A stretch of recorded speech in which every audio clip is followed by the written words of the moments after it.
Bienvenidos a tu podcast Despierta Mente. En esta oportunidad tengo el placer de tener por acá a una persona de la cual he aprendido muchísimo, con la cual comencé mi proceso de crecimiento. Fueron mis primeros pasos al introducirme en este mundo del crecimiento personal.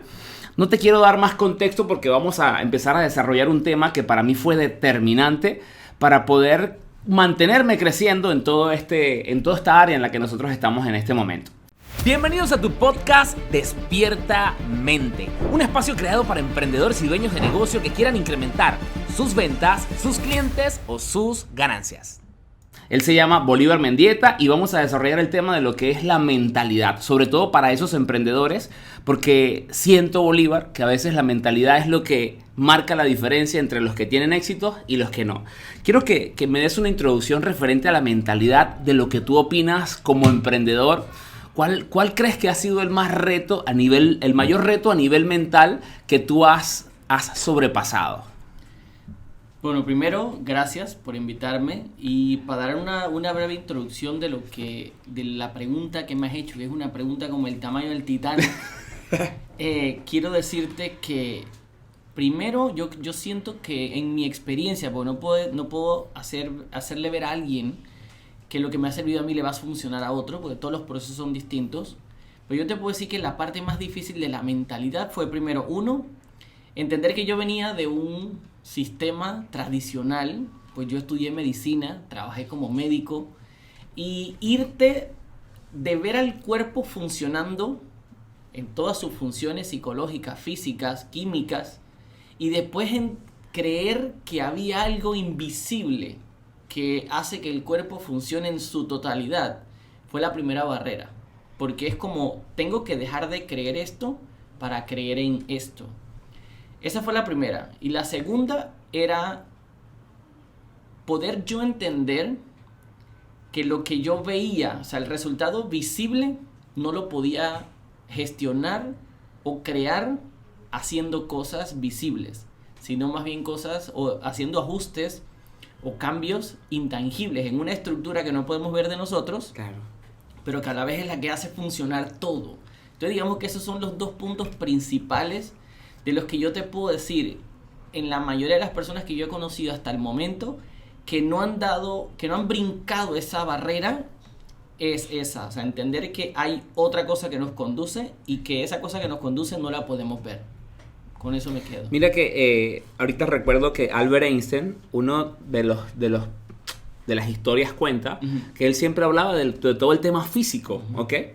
Pero que en sus últimos años se fue a la metafísica y promovía mucho lo que era el amor, y que había un descubrimiento de cartas que él le mandaba a su hija, en la cual decía que el amor era algo que no se podía demostrar como tal, porque tú no lo podías tocar, tal vez lo podías sentir y lo podías ver en expresiones, pero decía que eso era lo más difícil, porque era de irse toda una vida al mundo físico, y en sus últimos años, ¿por qué se fue a la metafísica?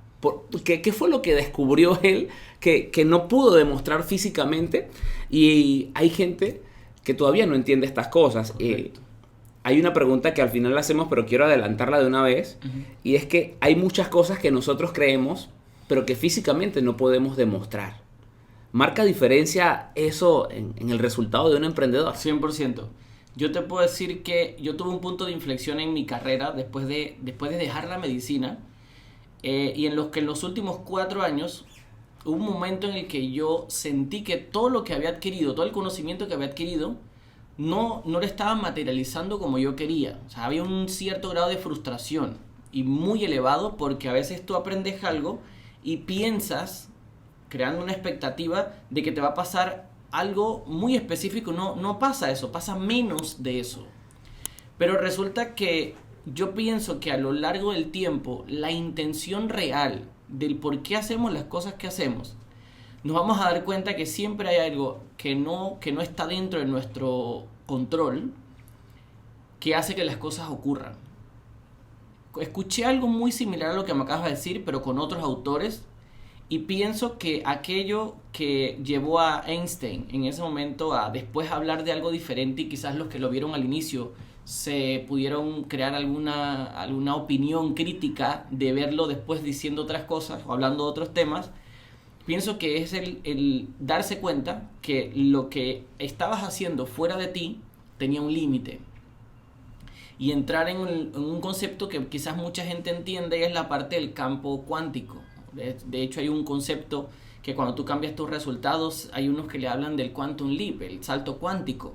Y es porque es que esos resultados que te sorprenden, que te maravillan, ocurren primero en el momento menos esperado.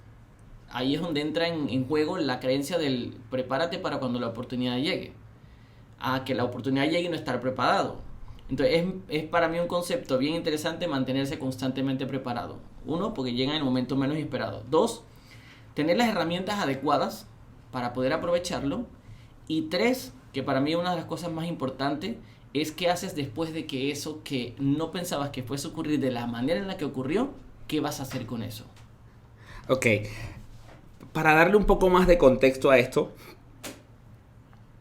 porque siento también que es una barrera para muchos emprendedores en este momento entender eso, y a veces se frustran por el tema de las expectativas que decías, ¿no?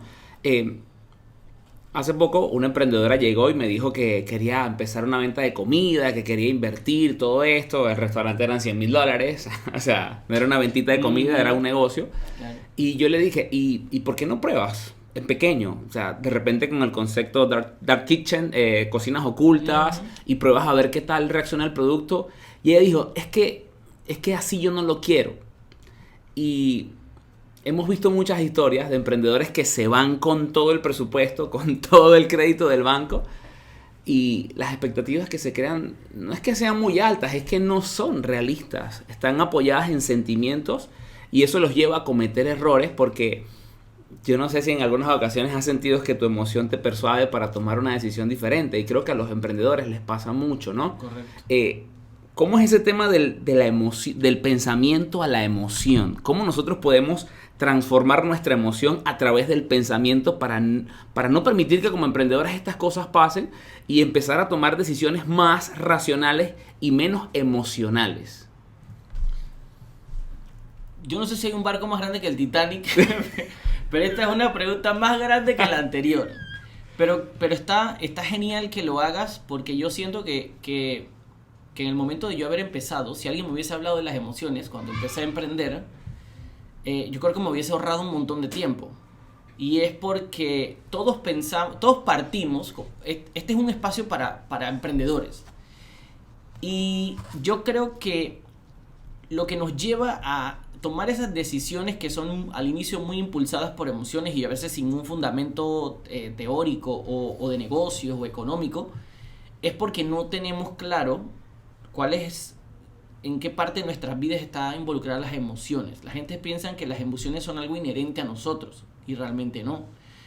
Los últimos estudios de conducta humana han revelado que todos los patrones conductuales, digamos que cuando naces en un círculo de 10, quizás 15 personas, tíos, amigos, abuelos, primos, hermanos, maestra, maestro, la iglesia, los medios de comunicación.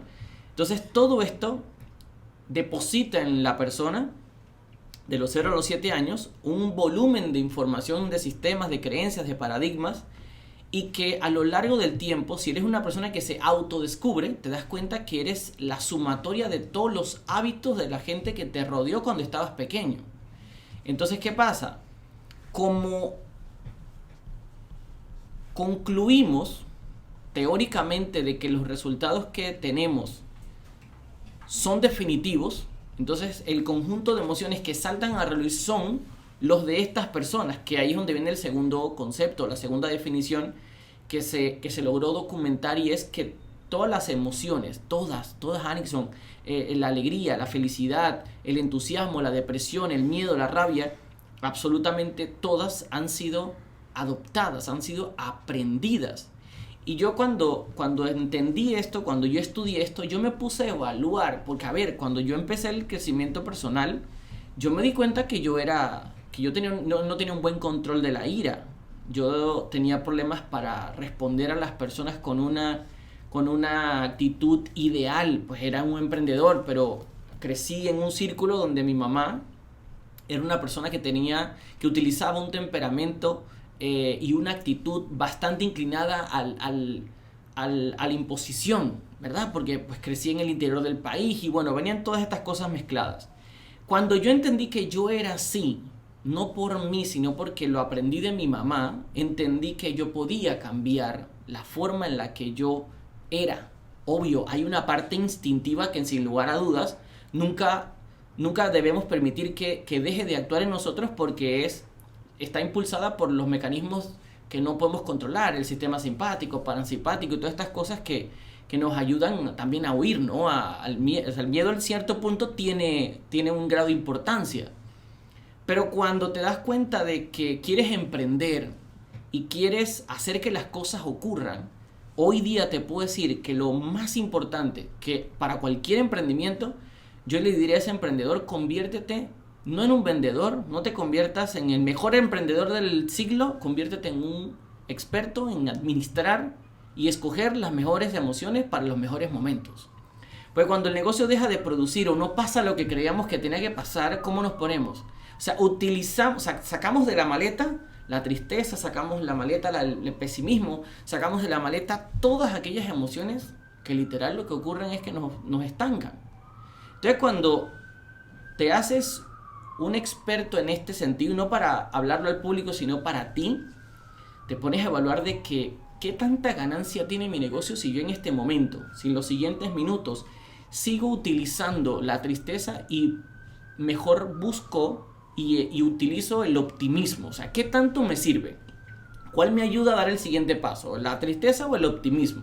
Y mucha gente me dice, Bolívar, pero ¿cómo hago para ser optimista en este momento de tristeza? Y es cuando entran pues muchísimas otras definiciones o conceptos, y es que todos los eventos que existen en nuestra vida, hay dos personas que lo van a ver y van a actuar de manera distinta. Entonces la pregunta que la gente se hace después de, en efecto, ¿por qué yo respondí de esta manera a esto que ocurrió y otra persona responde de otra forma? Son por los patrones conductuales que nos llevan a... Cuando yo entiendo esto, empiezo a actuar, literal es como si vas a hacer una película y te dan un libreto y en el libreto te dice que tienes que actuar en esta parte y en el minuto tal de esta película tienes que llorar. Por eso los grandes actores de Hollywood ganan tanto dinero, porque tienen esa capacidad de autoestimular la tristeza en el momento en que necesita ser. Y a veces yo me preguntaba, ¿y cómo hacen eso? Pues es un dominio del sistema de emociones. Entonces yo dije, ¿sabes qué? Yo voy a empezar a hacerlo. Obvio, me estimulaba con otras cosas, música, declaraciones, movimientos corporales, etc. Y me di cuenta que por muchos años utilicé emociones que no me llevaban a ningún sitio, sino a quejarme. Por eso yo hoy te digo, cualquier persona que me diga quiero emprender, yo le diría, bueno, mira, durante el primer año vamos a manejar tus emociones. Porque lo que ocurre con el negocio, con los compradores, con los clientes, con tu producto, nada de eso lo puedes controlar. O sea, son gajes del oficio que a lo largo del tiempo, lo que te va a permanecer en el negocio después de 15, 20 años van a ser la administración eficaz de ese conjunto de emociones que o te paralizan o te impulsan, ¿ya? Entonces, ¿Qué consideras que es lo que está en el control de un emprendedor? Ya sabemos que hay muchas que no, pero ¿cuáles serían esas tres o si hay más que consideres que pueden controlar para que tengan el enfoque en lo que pueden y no en lo que no pueden? Claro, sin lugar a dudas. Lo primero, saber exactamente a dónde quieres llegar. Es de lo único que yo puedo decir que la gente tiene control, porque es lo que define si después de 5 años llegaste o no, o si estás a la mitad. Es lo único porque es que cuando tú cierras tus ojos y tú imaginas donde tú quieres llegar, esa imaginación, la única persona que la siente y la ve eres tú. Pero si tú pierdes la visión en el primer obstáculo, ya perdiste lo que tú puedes controlar, porque quizás hay algo que te distrae y te vas hacia otra línea. Entonces, lo primero sería la visión, tener muy claro a dónde quiero llegar. Otra cosa muy importante, que en este caso pondría como segundo punto, es cómo me quiero sentir cuando llegue allí. ¿Por qué? Porque me di cuenta que en los últimos años mucha gente llegó al sitio que quería llegar y se siguen sintiendo de la misma manera en la que se sentían 3 años atrás que cuando querían llegar a ese punto. Y lo llevo mucho a la parte del tema financiero, porque es lo que hoy trabajo con mi esposa, con Georgina.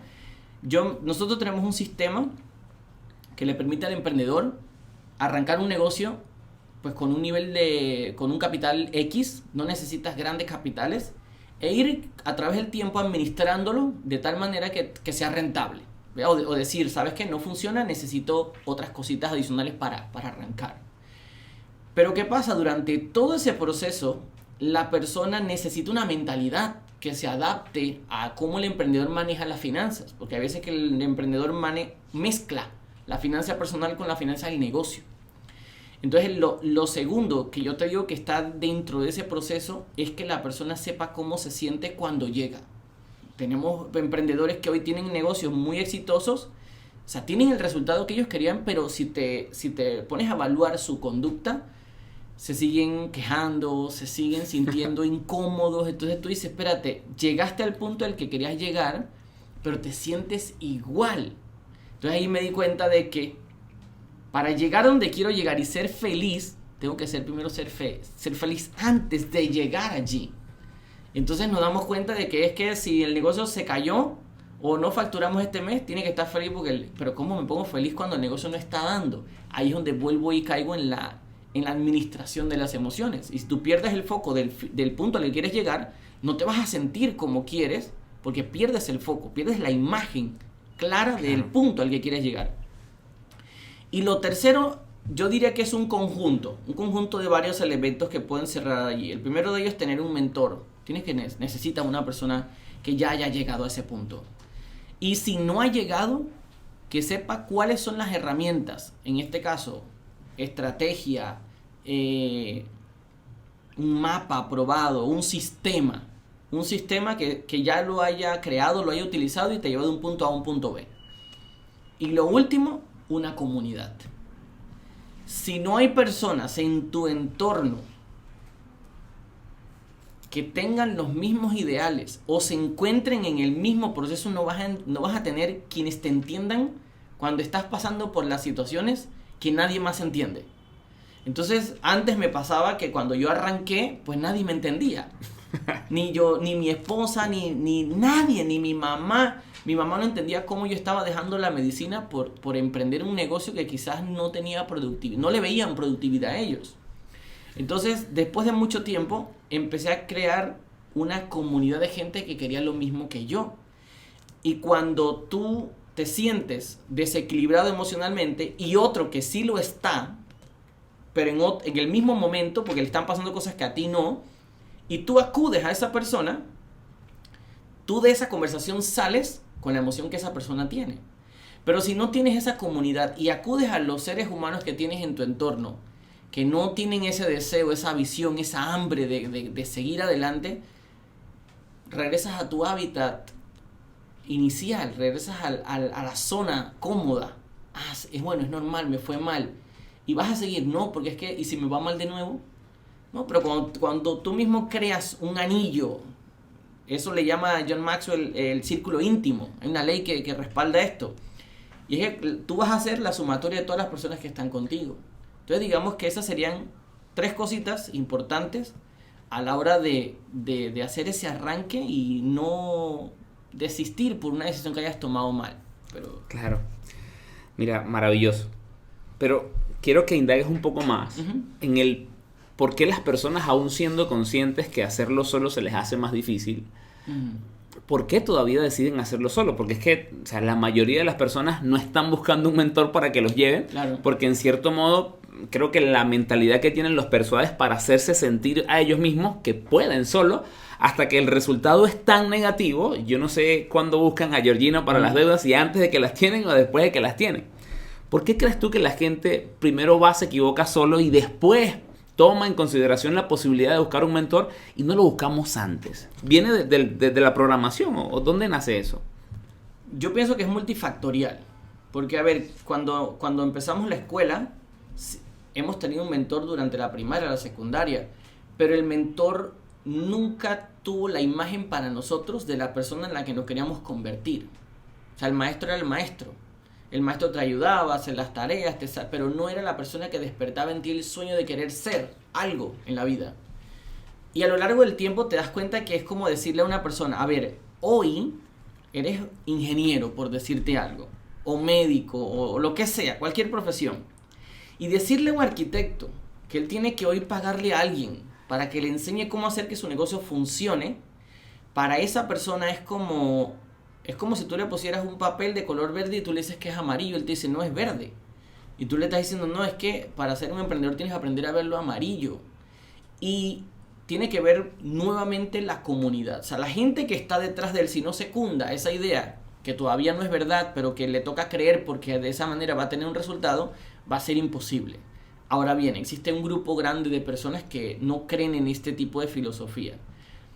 ¿Qué me llevó a mí a creer que era posible y que era ideal tener un mentor? La lectura, los libros. Los libros todos de crecimiento personal te dicen que hay que tener un mentor. Entonces, cuando tú lees en todos los libros que te dice, necesitas un mentor, vamos, necesitas uno. Eso por un lado. Por otro lado, lo que para mí hace que la gente no dé el paso a pesar que cree que lo necesita, es un sistema de prioridades. La gente, para la persona, compara el 90, 95, cual sea que sea el porcentaje que la gente esté dentro de él, es el sistema de prioridades. Para la gente es más prioritario divertirse que invertir en ellos. Porque ven la diversión como una actividad intocable. Ojo, y yo no es que esté en contra de divertirse. Lo que pasa es que a la gente le gusta divertirse todos los fines de semana.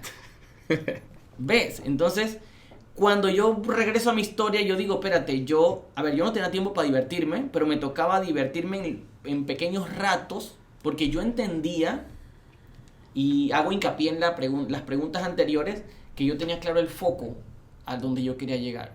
Porque no me gustaba la vida que había vivido mi mamá, mi papá, ni nadie de las personas que estaban en mi entorno.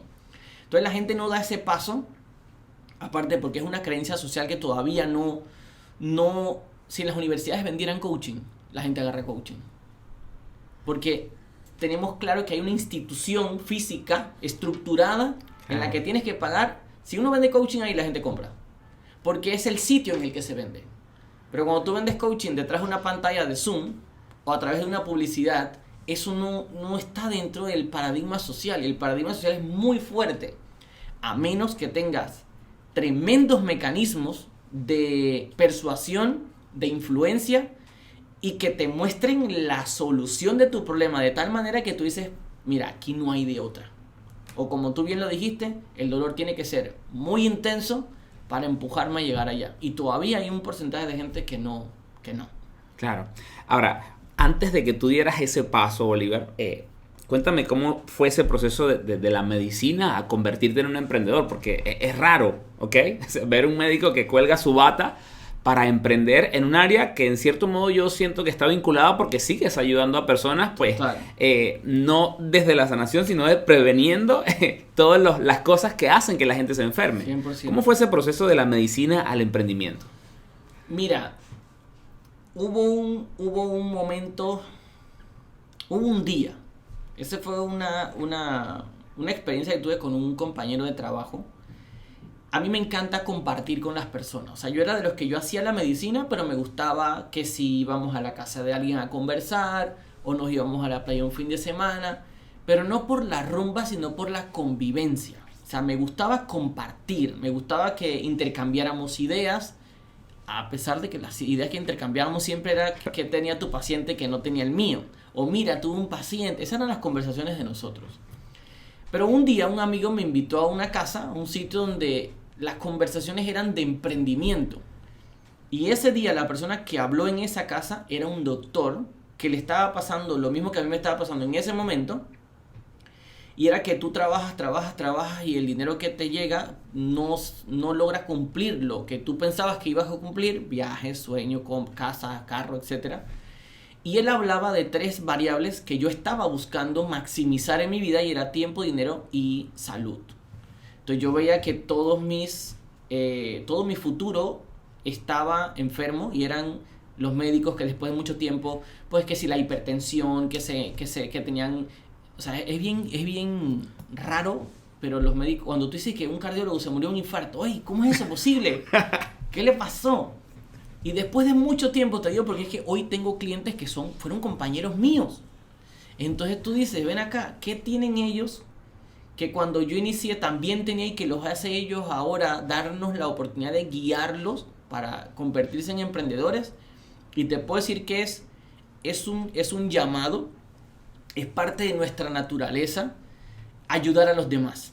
Entonces, como a mí me gustaba ayudar, no me gustaba ayudar cuando ya llegaba, tenía algún daño, era hipertenso, o tenía exceso de estrés, o tenía un problema de los riñones, o alguna parte del cuerpo. Cuando yo entendí eso, habían pacientes que llegaban, y como a mí me gustaba conversar, ellos conversaban conmigo, y al rato me decían, doctor, ¿me puedo ir para mi casa? No, es que ya le puse las órdenes aquí, que el medicamento, que esto, que lo otro, y me decían, no, es que ya me siento bien. Yo, pero qué raro, si nada más conversamos, hicimos una pequeña... Lo escuché, no me daba cuenta de que estaba escuchándolos.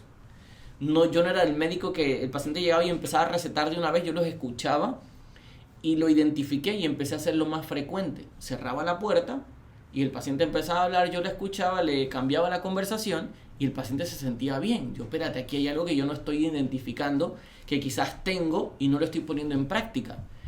Y alguien me regaló en ese entonces...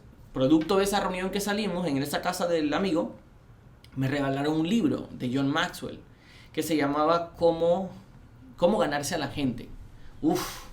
Y eso pues me llenó muchísimo de identifiqué que yo tenía cosas que eran muy valiosas pero que no había puesto en práctica. Y una de ellas era el poder persuadir a una persona, o sea, ayudarle a cambiar la idea sin obligarlo de que pensara que el problema que tenía era psicológico y no metabólico o orgánico de él. Okay. Y entonces yo dije, te voy a hacer esto mismo, pero fuera del hospital. Entonces esa transición fue de saber de que elegí ayudar a las personas antes de que se enfermaran. Cuando después lo hago y me empiezo a especializar en temas como, por ejemplo, conducta, el manejo de emociones, manejo del tiempo, que es lo que ahora hago, me di cuenta que la gente se enferma es porque pasan largos periodos de vida sometidos a la influencia de hormonas que son contraproducentes para el organismo, para el cerebro, para el corazón, y es el cortisol, la dopamina, el exceso de dopamina por las excitaciones que uno busca, no por sustancias químicas ilícitas, sino por... hay gente, a mí me pasó, cuando yo renuncié a la medicina y yo salgo de la medicina y me dedico a mi emprendimiento, yo no trabajaba 16 horas en el emprendimiento, trabajaba a la mitad. Y yo le decía a mi coach, me siento mal porque siento cosas que tengo que hacer. Y yo después me decía, pero Bolívar, es que ahora el tiempo que tienes para ti es el que tienes. Pero no estaba dándome cuenta que estaba embriagado de cortisol. Entonces cuando salgo del exceso de cortisol me sentía incómodo. Porque a esa hora yo estaba en el hospital con la adrenalina y el cortisol a tope, ayudando a personas, tratando de resolver esto, tratando de resolver lo otro. Y me di cuenta que incluso a ese punto mucha gente extraña demasiado el exceso de trabajo, el exceso de estrés, y es que nos volvemos adictos a ese cortisol, que después nos enferma. Y como se hace normal, es más normal estar enfermo y trabajando que estar con salud, ir al gimnasio, correr en la mañana, estar con tus hijos. La gente te ve súper raro, pero cuando lo experimentas no quieres volver al otro sitio. Entonces el haber experimentado esos manjares de la libertad, de poder estar con tus hijos, de un martes, un miércoles en la mañana estar en una piscina, estar comiéndote lo que te gusta, yo dije no, o sea, este es mi sitio y lo obtengo monetizando una pasión que es a través de un sistema ayudar a las personas a que logren, en este caso, el objetivo financiero que buscan. Claro. Ahorita hablabas de los libros, de los mentores que hay en los libros y sé que tienes un libro y me gustaría que hablaras un poco de él, de qué parte del libro consideras que es la más importante y que la gente tiene que leer sí, porque sé que son herramientas que ayudan a estos procesos mentales para alcanzar objetivos. Entonces quisieras que indagaras un poco de manera específica claro. en cuál herramienta del libro es la que consideras más potente. Mira, la mejor herramienta del libro, y te vas a asombrar por la respuesta que te voy a dar, pero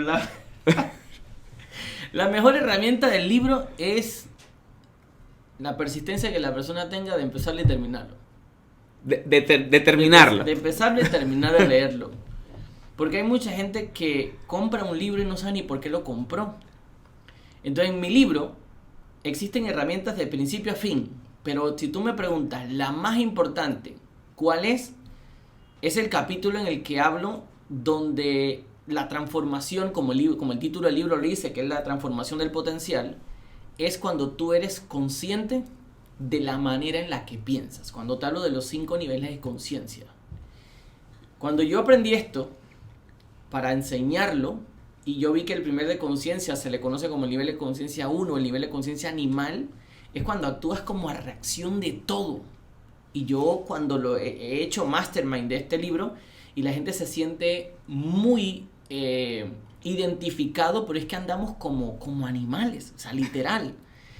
Y te puedo decir que, saliéndome un poquito de la respuesta, en ese tiempo yo tuve una coach con la que trabajé por 6 meses, tú la conoces, Jessica Calderón. Claro que sí, del Team John Maxwell. Bueno, ella en estos días me hizo una entrevista, así como tú lo estás haciendo conmigo, pero ella me lo hizo porque en ese tiempo ya tuvo estudiantes de coaching y digamos que lleva a su programa a las personas que han logrado superarse, etc. Bueno, y ella me dice, después de la entrevista, me dice, Bolívar, impresionante, cuando te vi hace 3, 4 años, eras una persona propia del hospital, o sea, andaba a full, a millón.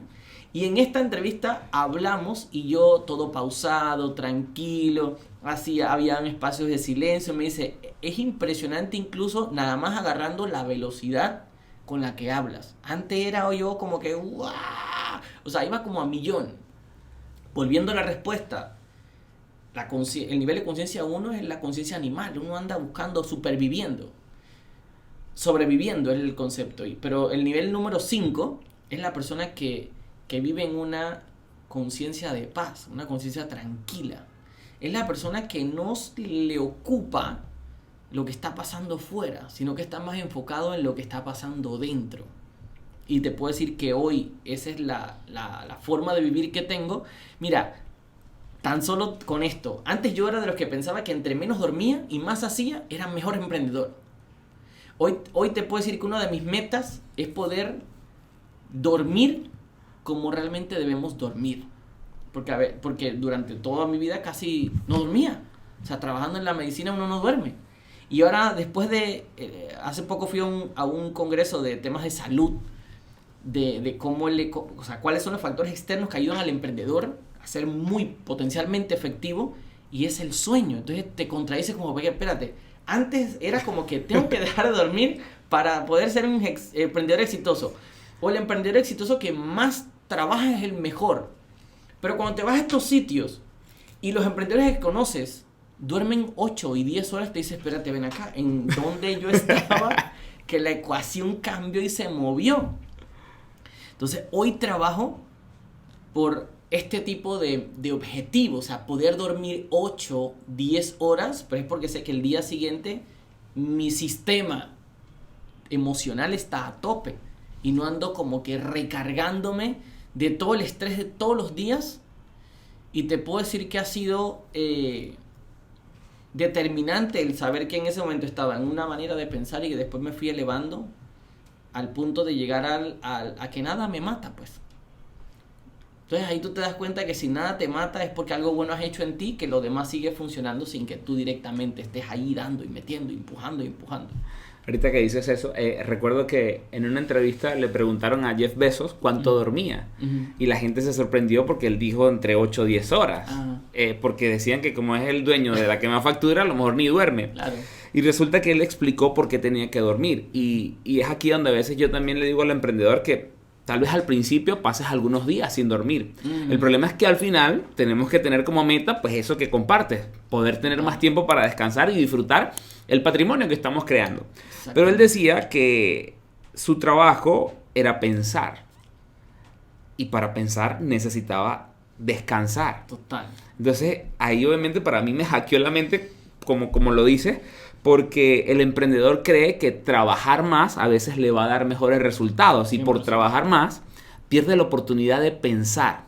Entonces, ¿cómo nosotros podemos mejorar la calidad de nuestros pensamientos? Ya sabemos que el sueño es clave de eso, porque si estamos descansados, como que nuestra mente está más fresca. Pero adicionalmente a eso, ¿cómo podemos generar mejor calidad de pensamiento como emprendedores? Mira, esa es otra pregunta bien interesante, porque es que el pensamiento, primero hay que entender el proceso. O sea, cuando tú entiendes la anatomía del pensamiento, en algún momento creo que me escuchaste hablar de esto, del Stigman y todas las cuestiones. Cuando tú entiendes la filosofía del Stigman, a Alison se los puede explicar en otro momento, porque se necesitan muchas horas para entenderlo. tú te das cuenta que tú puedes... Tienes dos opciones. A ver, antes de la definición, hay que tener claro, y es que pensar es un sinónimo de creación. Porque la gente piensa que pensar es, dije, espérate, déjame pensar. No, eso es recordar, eso es buscar en tu memoria inmediata o buscar en la memoria las cosas de atrás. No, pensar es crear. Una persona que piensa es una persona que crea. Y la creación tiene que ver con soluciones a nuevas cosas. Por eso él dice, mi objetivo es pensar. Pero la gente quizás piensa que cuando él piensa, está recordando cosas. No, pensar es crear. Entonces cuando tú tienes claro, y esto lo dice pues un montón de expertos. Yo me acuerdo que una vez aprendí con Deepak Chopra, que Deepak Chopra dice, tú necesitas al día, si tú eres emprendedor, tú necesitas al día por lo menos 1 hora solo contigo, en silencio, y las ideas llegan. La idea llega, pero si tú no tienes tu conciencia, tu mente en calma, pues no la podemos poner en blanco, sino que te enfocas, obtienes la imagen de lo que tú quieres, las ideas del cómo esa idea se concreta, son las que llegan en ese silencio. Y ahora tú te haces la pregunta, ¿y en qué momento tenemos silencio? No hay silencio. Hay tanto ruido de redes sociales, del marketing, que cuando hacemos un inventario de las horas que vivimos en estos tiempos, la gente no tiene un espacio de tiempo en el que se siente, mucho menos a pensar, ni mucho menos a sentirse bien con ellos mismos.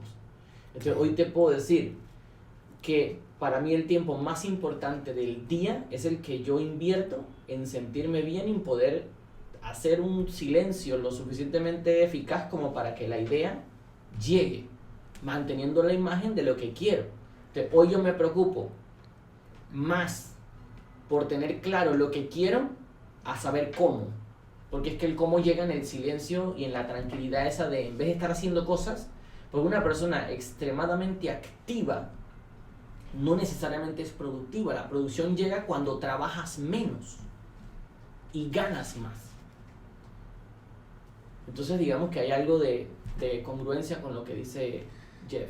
Claro, me recuerdo de la ley del libro El Kybalión, un libro místico, y habla de la ley del mentalismo, de que las cosas se crean 2 veces, primero en tu mente y luego con la acción pues tú lo materializas. Pero tocaste un punto que quisiera que desarrollaras un poco más, porque, o sea, pienso o estoy recordando algo que aprendí, que tengo como un hábito aprendido. ¿Cómo podemos saber si realmente estoy pensando o estoy trayendo un recuerdo de una emoción de alguien más? Porque al principio hablabas de que todas las emociones son aprendidas. ¿Cómo podemos filtrar nosotros si realmente estamos recordando una emoción aprendida o estamos pensando nosotros? ¿Cómo podríamos diferenciar esa delgada línea allí? Mira, pensar, una persona que piensa tiene un problema. Porque cuando tú piensas, tú estás buscando una solución. Ese es el emprendedor. El emprendedor es la persona que tiene una solución a un problema social. Más nada de eso. Por ejemplo, si hoy, ¿cuánta gente allá afuera no sabe bailar y tiene 7 pies izquierdos? Tu solución es un sistema que en pocas semanas está dándole al tango, al tingo y a todo. Eso es una solución muy efectiva porque trabaja temas internos. El que no lo ve así, lo ve como un curso de baile y ya. Pero hay un trasfondo detrás de esto. La persona que no está en búsqueda de solucionar ni su problema ni el de los que están en su entorno, lo que hoy piensa o lo que hoy recuerda o lo que hoy hace, en un 94% es lo que hizo ayer. Ok, alto. Muy alto. Wow. Mira, hazte un estudio en tu comunidad y en tu entorno. Esto yo lo hice y cuando lo evidencié me di cuenta que es impresionante. Agárrate 10 sin que ellos sepan, agárrate 10 personas y vas a conversar con ellos y si puedes grábalos, en esa grabación los vas a grabar y en diferentes tiempos, en diferentes días vas a volver a conversar con ellos y les sacas temas similares, los grabas. Después de que terminas esa grabación y que pasan todos esos días, te vas a dar cuenta que las respuestas que te dieron un día son exactamente las mismas respuestas que te dieron el último día. Es que ahorita que lo dices y estoy trayendo a colación ciertas historias y realmente tiene coherencia. Uh-huh. Entonces, el 94% de lo que pensamos hoy es un residuo de lo que pensamos ayer. Y si tú hablas con una persona hoy al inicio de año y tiene un problema y lo encuentras en diciembre, tiene el mismo problema. Entonces, ¿cómo te das cuenta que es consciente de lo que le está pasando? Porque lo resolvió. Ahí es donde la palabra soy consciente entra en juego. Ese es cuando una persona tomó un mentor, fue porque se dio cuenta que él tenía el problema. Hay gente que tiene el problema pero no es consciente de que lo tiene. Porque tiene 400 personas alrededor que tienen el mismo problema. Entonces para él eso no es un problema. Ha aprendido a vivir con ese problema. Nosotros lo vemos como un problema porque para nosotros sí es un problema. O sea, es un dolor. Pero para ellos no. Claro. ¿Y cómo tú encuentras un problema pensando lo mismo? El 94% de lo que pensé ayer lo pienso de nuevo hoy. No hay nada nuevo, quizás es un capítulo de novela. Es lo que ese otro 4% te hace consciente y, mira, este capítulo no me lo están repitiendo que es el de ayer. El capítulo de hoy es diferente. Entonces los medios se encargan de rellenar ese otro 6%. Claro. No hay tiempo, la gente no tiene tiempo para ellos. Ahí es donde viene el automatismo. Estamos en una vida de mira, yo tengo compañeros. En estos días estaba con un familiar en el hospital por un tema ahí de salud leve y había que tomarle una muestra a la persona, al familiar que yo llevé al hospital. Pero era una muestra que no todo el mundo toma, que es una muestra arterial. La que regularmente nos toman es la venosa. Ok. Y yo dije, permíteme tomar a la funcionaria del hospital, permíteme tomarla porque ya la había puyado 2 veces y dije, oye, déjame puyarla yo porque yo sé cómo se puya. A pesar de que tenía 4 años sin atender a un paciente, ni mucho menos hacer esa muestra. Y en efecto, a la primera puyada le tomo la muestra y yo le pregunto, disculpe, antes de yo hacer el procedimiento, porque andaba de particular, ¿usted recuerda quién soy yo? Y la chica, la enfermera, dice, sí, usted es el doctor emprendedor. ¿Viste la idea de que ella tenía de mí, la idea que tiene ahora? Pero yo la vi igual, lo único que tiene nuevo es sobrepeso. Ojo, sin desmeritar su trabajo. Claro. Hablo de ella íntegramente como ser humano. Y la gente no se da cuenta de eso. De que pasan 5 años y estás peor que en los últimos 5 años. ¿Se entiende? Wow, claro. ¿Qué tan inconsciente soy que me enfermo y lo veo normal? Tengo menos dinero, pero es normal. Tengo más peso, pero es normal. Tengo más problemas, pero es normal. Tengo que trabajar más, pero es normal. Ahí tenemos que hacer un trabajo bien grande nosotros. Claro que sí. Tratar de sacar la mayor cantidad de gente de ese inconsciente colectivo. Brutal.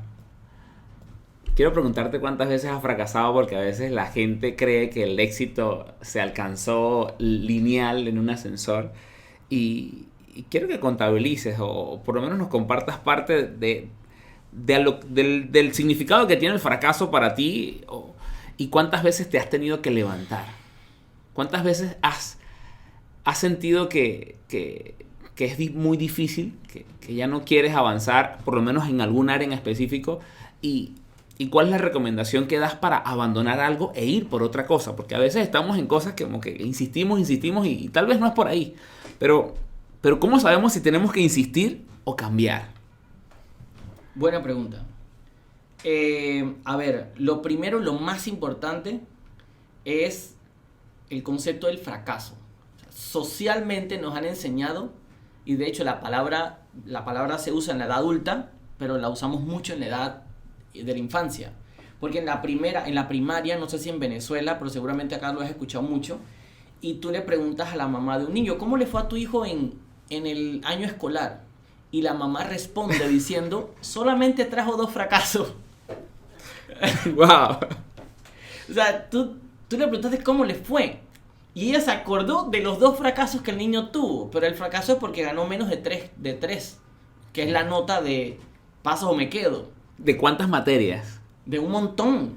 Wow. De un montón, porque a ver, yo recuerdo que en la secundaria yo daba a veces hasta 13, 14 materias. Para mí es más difícil la escuela que emprender. Porque tienes que saber de todo Y encima eso sacar buena nota. Ya, quiero hacer un paréntesis en eso porque me parece súper interesante. Es más difícil la escuela para ti que emprender. Totalmente, 100%. Porque tu emprendimiento es uno. Y tu producto es uno. Puedes tener 2 productos, o puedes tener 3 productos que le vas a vender a 3 personas distintas. Pero en la escuela tienes que dar matemática, física, química, filosofía, historia, lógica, religión. Son como 15, eso es demasiado. Yo te digo, yo no sé cómo pasé tantas materias. Pasé tantas materias?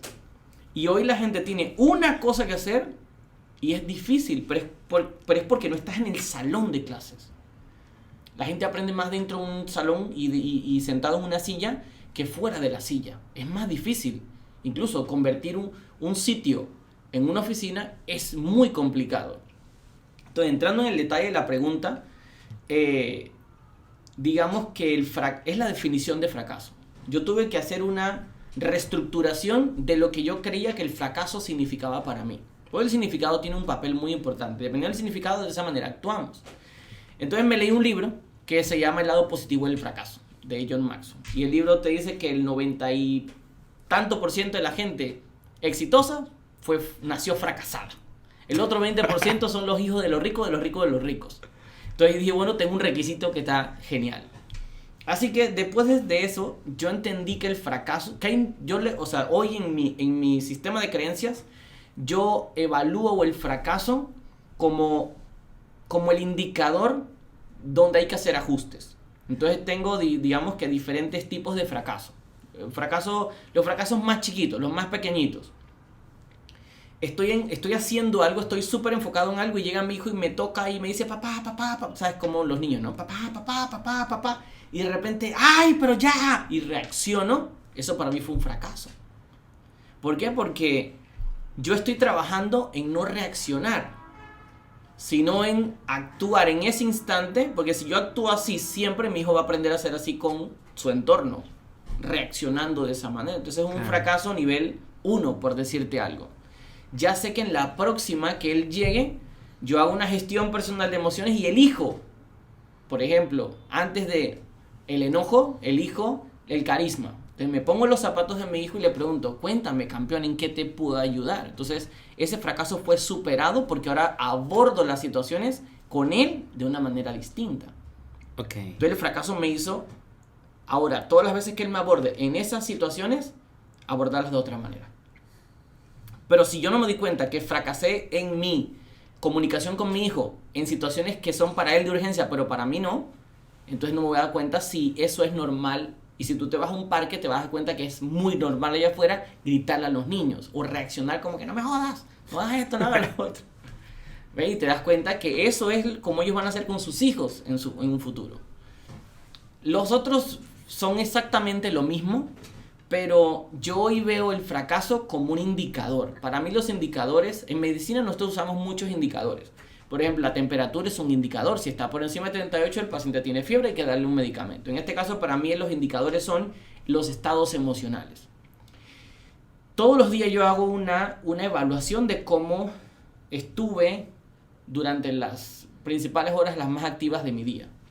Y puedo medir claramente qué situaciones me generaron más estrés que otras. Porque el estrés es como te digo, es imposible dejarlo a un lado, a menos que te vayas al Tíbet. Hoy vivimos una sociedad llena de mucho estímulo. Entonces yo digo, espérate, si esta situación con este cliente me desequilibró y me desarticulé emocionalmente, para mí ese es un indicador de fracaso en el abordaje de esa situación en particular. Si pasan 3 años y estás abordando las mismas situaciones o parecidas de la misma manera, no has aprendido del fracaso. Claro. Pero para mí el fracaso es el indicador de qué es lo que yo debo ajustar para no volver a fracasar. Porque no es normal que una persona se tropiece 10 veces con la misma piedra. Algo está ocurriendo, no la está viendo, no está siendo consciente de lo que es. Entonces digamos que para mí me ha funcionado mucho ver el fracaso como un indicador de cambio y de ajuste, a verlo como que es algo que me tumba y me tengo que levantar. Okay. Porque de hecho pensar en que el fracaso nos hace caernos, si te pones a evaluar en un momento de fracaso, el negocio se quebró, no funcionó más, te vas a dar cuenta que estás o en una silla o estás en algún sitio, pero estás de pie, estás sentado, no estás en el suelo. Pero la historia que nos contamos nos hace sentir que estamos en el suelo. Es como el que dice, sí, es que yo siento que debo empezar de cero. En donde esto es una ley, no hay de que tú estás empezando en tu nivel.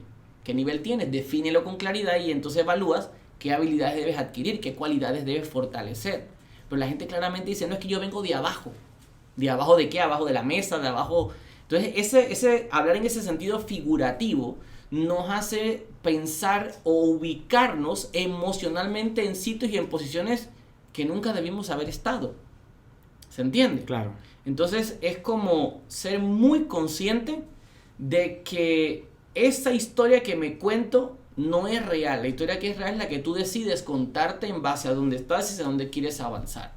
Entonces, digamos que eso me permite ver el fracaso como algo tal cual, como una oportunidad.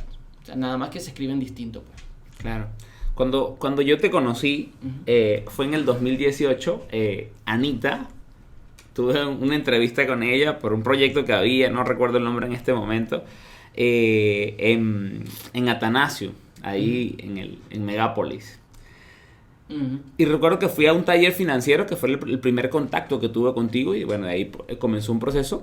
Pero una de las cosas que transformé y que te tengo que agradecer, porque gracias a Dios en este momento hay 3 clases en la escuela y yo estoy aquí contigo, es que yo tenía la creencia de que nadie iba a poder dar clases como yo las daba. Incluso te lo hice saber en una sesión de coaching y ahí eso siempre me marcó y lo recuerdo porque fue como, o sea, cambiar ese significado me permitió creer que yo era un buen maestro que podía enseñarle a alguien, enseñar mejor que yo. Es correcto. Obviamente, pues, de verdad que te agradezco esa sesión porque estamos cosechando parte de eso. De esa sesión todavía sigue generando fruto. Claro. Y por eso siempre digo que invertir en nosotros es la inversión más económica que hay. Porque nos dura toda la vida. Y no solamente a nosotros, sino que también se la damos a nuestros hijos. Así que si tú te estás educando a ti, estás creciendo tú y va a ser la educación con la que tú vas a formar a tu hijo. ¿Qué valor le das a algo así? ¿Qué valor le das a la educación con la que tus hijos van a formar a tus nietos? Entonces, con esto pues le hago un llamado a la gente a que siempre invierta en mentores y en información que les permita crecer y avanzar. Lo otro, quiero aprovechar esta oportunidad para que te presentes, les hables acá a la cámara directamente qué es lo que haces, cómo puedes ayudarlos a las personas en este momento, en qué estás nichado y dónde te pueden encontrar para que así las personas puedan encontrarte y poder contactarte.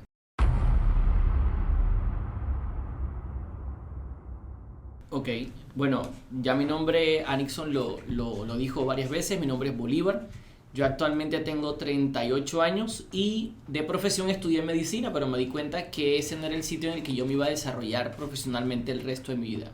Sin embargo, sí fui consciente de que tenía habilidades para ayudar a las personas a resolver problemas, algunos psicológicos, otros de emprendimiento, en fin. Después de 5 años, entre mi esposa y yo, hubo una parte de nuestras vidas que tuvimos muchos problemas económicos y encontramos un sistema, a través de nuestra experiencia, un sistema que tiene 7 pasos. Y en esos 7 pasos ayudamos a una persona común y corriente, tiene que tener un problema característico. Y el problema que tiene nuestro cliente ideal, la persona con la que trabajamos, es que está endeudada, tiene deudas, que es el 98% de las personas allá afuera.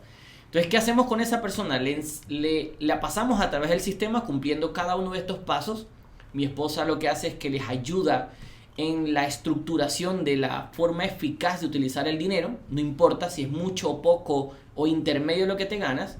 Y si eres de aquellas que quiere llegar al paso 7, que el paso 7 es convertirte en una persona que económicamente tiene un sistema que provee dinero a ellos, a pesar de que no necesariamente estén trabajando por él, y poder aportar a la sociedad, convertirte en un filántropo, una persona que da a otros, no necesariamente dinero, pero a veces podemos aportar tiempo, utilizamos este sistema. Yo entro en el juego a través del paso 4 en adelante. El paso 4 en adelante es que le ayudo a la persona a ser consciente de las creencias limitantes que tiene con respecto a el dinero, a las inversiones y a la creación de patrimonio, y tener un plan ideal para la jubilación.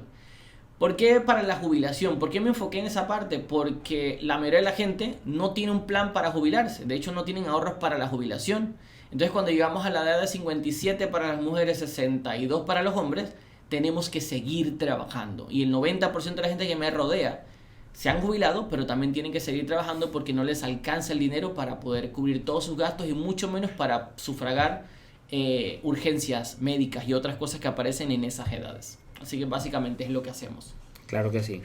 Bueno, Bolívar, ahora vamos a entrar en una parte donde te voy a hacer algunas preguntas rápidas, pero quisiera la respuesta más corta. Si te extiendes, pues no pasa nada porque sé que nos vas a dar contexto de la respuesta. Aquí son varias preguntas. Entonces, la primera dice, cuando piensas en la palabra éxito, ¿quién es la primera persona que se te viene a la mente y por qué? Dios, por el potencial que me dio. ¿Cuál es el libro o los libros que más has regalado? ¿Cómo ganarse a la gente? ¿Cuál es el documental o tu película favorita? Titanic. Ya salió otra vez el Titanic, así que hay que verlo. ¿Cuál es la adquisición por $100 o menos que ha tenido mayor impacto o ha tenido un mayor impacto positivo en los últimos 6 meses en tu vida? Por menos de $100. Que yo haya comprado.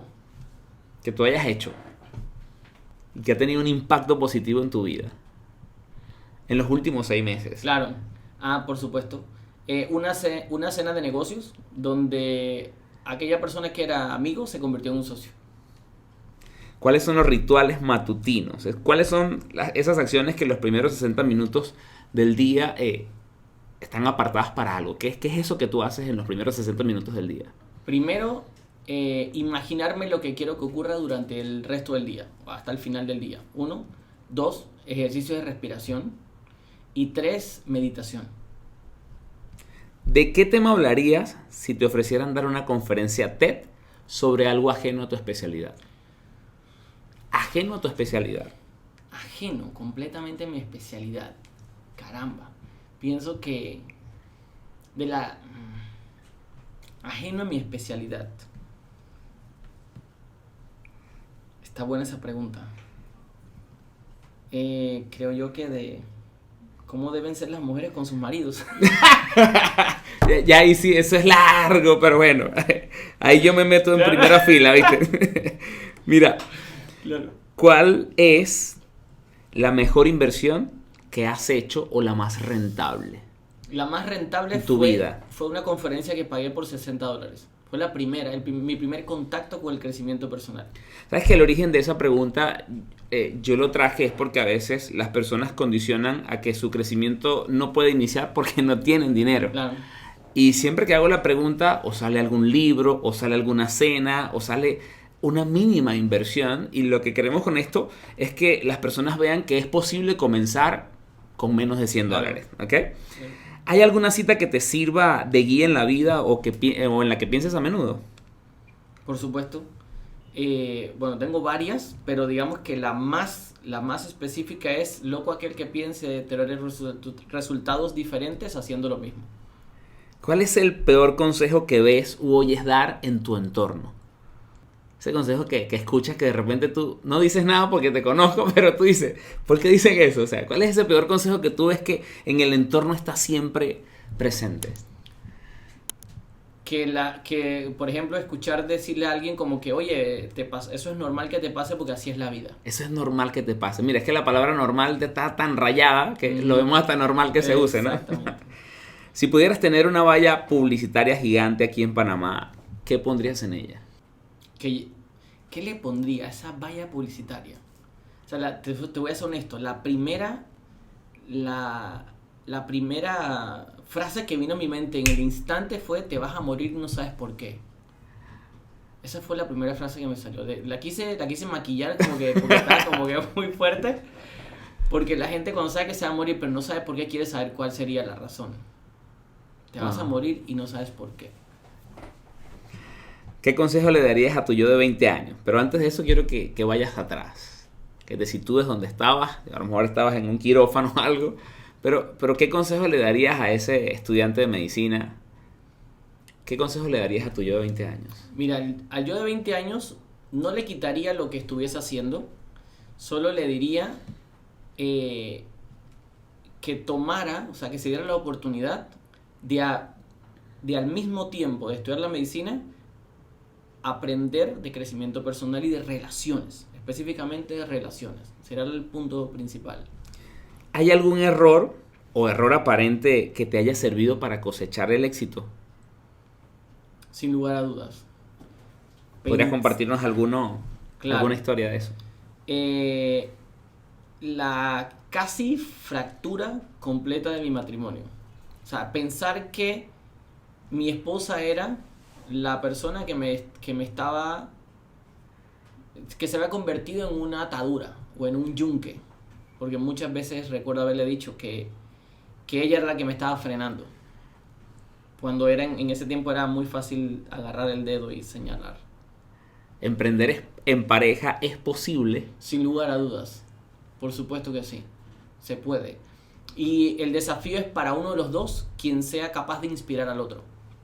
Porque ambos van a ser buenos, pero siempre uno inspira al otro para que el otro salga a relucir. ¿Emprender con hijos pequeños es posible? Sin lugar a dudas. Sí puede haber, si me preguntan, pero ¿es lo ideal? Yo te diría sí y no, porque tienes urgencia. Pero aquella persona que es muy consciente puede prepararse y luego tener hijos. ¿Sobre qué has cambiado de parecer en los últimos años? Sobre la cantidad de horas que tenía que dormir. Claro. Antes pensé que tenía que dormir solamente 5, 3, 4, pero hoy tengo un objetivo distinto. ¿Qué crees que es cierto? Y esta era la pregunta que te hice al principio, pero no puedes demostrarlo. Que el amor es lo que atrae dinero. Eso. Que el amor es lo que atrae dinero. La gente piensa que el amor es solamente darlo a otra persona. No, y es que cuando el amor es la emoción, porque vibra a una frecuencia muy alta y tú todo lo que haces lo haces con amor, no nada más a una pareja, es un imán no cuantificable de dinero, tal cual. Te quiero agradecer por estar acá, pero antes quiero traer a colación una pequeña historia. Hace 5 años estaba terminando un mastermind que hicimos de un libro que se llamaba Piensa y hágase rico. Y bueno, ustedes saben que el Facebook es nuestro mejor amigo para recordar qué estábamos haciendo hace 5 años y estaba estudiando. 5 años después sigo aquí estudiando porque esto es una oportunidad para seguir aprendiendo, pero quiero invitar a que hagan un ejercicio. Váyanse al Facebook o al Instagram y verifiquen qué estaban haciendo hace 5 años. Yo recuerdo que en alguna mentoría cuando comenzamos el proceso decías que somos el resultado de las 5 personas con las que estamos durante 5 años. O sea, no es que estás 5 personas una semana, no, durante 5 años. Y que aparte de eso, el resultado de los libros que lees. He leído bastantes, pero todavía considero que es muy poquito con la cantidad de lectura que hay. Y quiero invitarlos porque el Facebook creo que te puede motivar a que identifiques y que te hagas consciente, como el ejemplo de la enfermera que decías, a ver si solamente estás subiendo de peso, a ver si solamente estás creciendo en años o en número de hijos, pero tus ingresos siguen iguales. Quiero que hagas ese ejercicio porque creo que te puede permitir reflexionar mucho. Te doy las gracias porque prácticamente todo esto ha sido un proceso de inspiración y comenzó contigo. Y yo siempre digo que no somos conscientes del impacto que puede tener una semilla de pensamiento en la mente de las personas. Claro. ¿Okay? Y esa semilla que sembraste en mí, pues en este momento tengo mucha intención. Hay resistencia, pues como en todo, porque si el camino fuese fácil, pues todos estuvieran allá. Uh-huh. ¿Ok? Pero seguimos con mucha intención creando este contenido, creando este espacio. Primero lo disfrutamos. Yo disfruto un montón estar acá aprendiendo de las personas que llegan. Ya estuvo Georgina por acá. También voy a invitar a Anita porque con ella comenzó esto. Y de verdad que para mí es un placer poder tenerte aquí, conversar contigo y aprender de ti porque lo sigo haciendo. Y siempre les recomiendo a las personas que dicen que es que no, es que estoy solo, que es que no tengo, váyase a YouTube. Claro. En YouTube hay tanto contenido de Bolívar y de Georgina que la gente dice, es que no puedo comenzar a crecer. No, es que lo que tienes que irte a YouTube y es gratis. ¿Ok? Y sé que tienes el canal de YouTube. Quisiera que hablaras un poquitico de en qué redes sociales te pueden encontrar. También que hablaras un poquitico de tu libro ya para despedirte y que nos dejes una reflexión final. Por las redes sociales, en la que más contenido tengo es en Instagram. El Instagram es Bolívar Mendieta Díaz. Y ahí pues tengo el contenido de lo que yo soy especialista. Con respecto al libro, para mí es un libro ideal para aquella persona que quizás está buscando la manera de cómo empezar, pero cuando lee una historia de alguien con la que se identifica por todas las dificultades que yo tuve en los diferentes escenarios de vida, tanto en la niñez como en la adolescencia, como en la vida profesional, te da una perspectiva bastante amplia de poder comparar que no son los escritores mundiales los únicos que vivieron esas experiencias, sino que incluso la razón principal por la que escribí el libro era para aportar valor desde ese sentido, pero poder decir después de 10 años, mira de dónde yo empecé y lo documenté. Entonces es una forma muy interesante de cómo inspirarte, de ver que lo que te está pasando ahorita es algo totalmente normal, pero porque si tienes un plan y todas las cosas de las que hemos hablado detallado para después que pasen 5 o 10 años, pues tengas cómo decir, ¿sabes qué tal libro leí, me impactó, tal libro leí, me hizo crecer en tal área? Y eso sería lo ideal. Claro. ¿Algún mensaje final para las personas? Una frase de esa icónica, de esas con las que siempre cerraba a veces las conferencias y los entrenamientos. Mira, no es una frase, pues te lo voy a comunicar como en los últimos días lo he analizado. En estos días, viendo el tema de las garantías, ahí tú sabes que uno compra productos, servicios, y a la gente le interesa mucho qué garantía tiene el producto, porque así nosotros estamos dispuestos a pagar por él. Y una persona me preguntó, ¿cuál es la garantía de lo que tú enseñas? Y yo no le respondí de una vez porque no iba a dar una respuesta inmediata, pero me di cuenta que la garantía de lo que nosotros ofrecemos o de lo que nosotros enseñamos es una garantía de por vida, a menos que el único inconveniente que le haga a la persona perder la garantía de hacer coaching conmigo o de tomar algún curso conmigo es que dejes de aplicar lo que aprendiste. Entonces la reflexión sobre eso es, si quieres garantía de libertad financiera, si quieres garantía de una mentalidad de emprendimiento creadora y de resultados, pues nunca dejes de seguir el canal, nunca dejes en este caso de seguir a Anixon si tú eres parte de su equipo o si eres parte de sus estudiantes, pues nunca los dejes de seguir, porque cuando hay una desconexión es cuando nos desconectamos de la fuente de poder. Muchas veces pedimos ayuda, pero no sabemos que la ayuda la tenemos ahí mismo.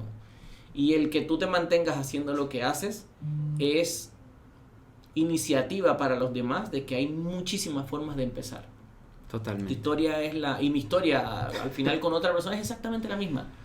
Claro que sí. La inspiración de personas que hacen esto por aportar valor. Efectivamente.